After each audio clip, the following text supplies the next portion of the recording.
Cultivation of mind should be the ultimate aim of human existence. I measure the progress of a community by the degree of progress which women have achieved. A great man is different from an eminent one, in that he is ready to be the servant of the society. The outcast is a byproduct of the caste system. There will be outcasts as long as there are castes. Nothing can emancipate the outcast except the destruction of the caste system. Law and order are the medicine of the politic body, and when the politic body gets sick, medicine must be administered. Every man must have a philosophy of life, for everyone must have a standard by which to measure his conduct. And philosophy is nothing but a standard by which to measure. Men are mortal. So are ideas. An idea needs propagation as much as a plant needs watering. Otherwise both will wither and die. Caste is not a physical object like a wall of bricks, or a line of barbed wire which prevents the Hindus from commingling and which has, therefore, to be pulled down. Caste is a notion. It is a state of the mind. Religion and slavery are incompatible. So long as you do not achieve social liberty, whatever freedom is provided by the law is of no avail to you. I like the religion that teaches liberty, equality, and fraternity. However good a constitution may be, if those who are implementing it are not good, it will prove to be bad. However bad a constitution may be, if those implementing it are good, it will prove to be good. Caste is not a physical object like a wall of bricks, or a line of barbed wire which prevents the Hindus from commingling and which has, therefore, to be pulled down. Caste is a notion. It is a state of the mind. Democracy is not merely a form of government. It is primarily a mode of associated living, of conjoint communicated experience. It is essentially an attitude of respect and reverence towards fellow men.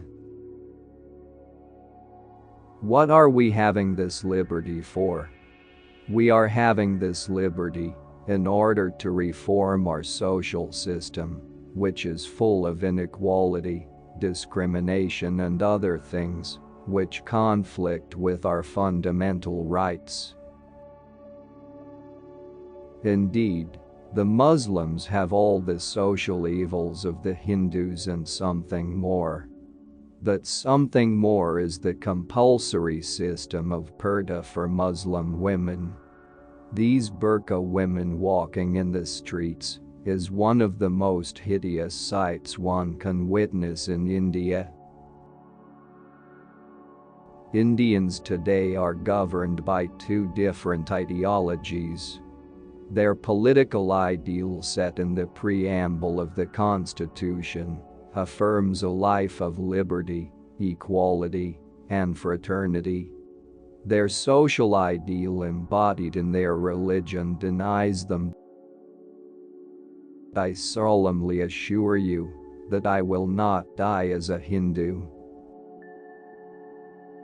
Some men say that they should be satisfied with the abolition of untouchability only, leaving the caste system alone. The aim of abolition of untouchability alone without trying to abolish the inequalities inherent in the caste system is a rather low aim. Cultivation of mind should be the ultimate aim of human existence. We are Indians, firstly and lastly. The relationship between husband and wife should be one of closest friends. So long as you do not achieve social liberty, whatever freedom is provided by the law is of no avail to you. Religion and slavery are incompatible.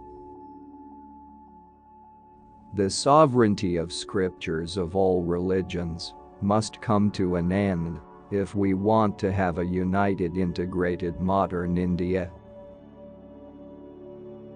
Religion must mainly be a matter of principles only. It cannot be a matter of rules. The moment it degenerates into rules, it ceases to be a religion, as it kills responsibility, which is an essence of the true religious act. For a successful revolution, it is not enough that there is discontent. What is required is a profound and thorough conviction of the justice, necessity and importance of political and social rights. An ideal society should be mobile, should be full of channels for conveying a change taking place in one part to other parts. In an ideal society, there should be many interests consciously communicated and shared. Generally speaking, the Smritikars never cared to explain the why and the how of their dogmas. Caste may be bad. Caste may lead to conduct so gross as to be called man's inhumanity to man. All the same, it must be recognized that the Hindus observe caste, not because they are inhuman or wrong-headed. They observe caste because they are deeply religious. A great man is different from an eminent one in that he is ready to be the servant of the society. Life should be great rather than long. Men are mortal. So are ideas. An idea needs propagation as much as a plant needs watering. Otherwise, both will wither and die. Law and order are the medicine of the body politic, and when the body politic gets sick, medicine must be administered. Political democracy cannot last unless there lies at the base of it social democracy. What does social democracy mean? It means a way of life which recognizes liberty, equality, and fraternity as the principles of life. Every man who repeats the dogma of Mill, that one country is no fit to rule another country, must admit that one class is not fit to rule another class. To my mind, there is no doubt that this Gandhi age is the dark age of India. It is an age in which people, instead of looking for their ideals in the future, are returning to antiquity. In Hinduism, conscience, reason and independent thinking have no scope for development. Political tyranny is nothing compared to the social tyranny, and a reformer who defies society is a more courageous man than a politician who defies government. Some people think that religion is not essential to society. I do not hold this view. I consider the foundation of religion to be essential to the life and practices of a society. The food habits of the different classes of Hindus have been as fixed and stratified as their cults. Just as Hindus can be classified on their basis of their cults, so also they can be classified on the basis of their habits of food. The touchables, whether they are vegetarians or flesh eaters, are united in their objection to eat cow's flesh. As against them stand the untouchables, who eat cow's flesh without compunction, and as a matter of course and habit. That the object of the Brahmins in giving up beef eating was to snatch away from the Buddhist bhikshus the supremacy they had acquired is evidenced by the adoption of vegetarianism by Brahmins. There is one taboo against meat eating.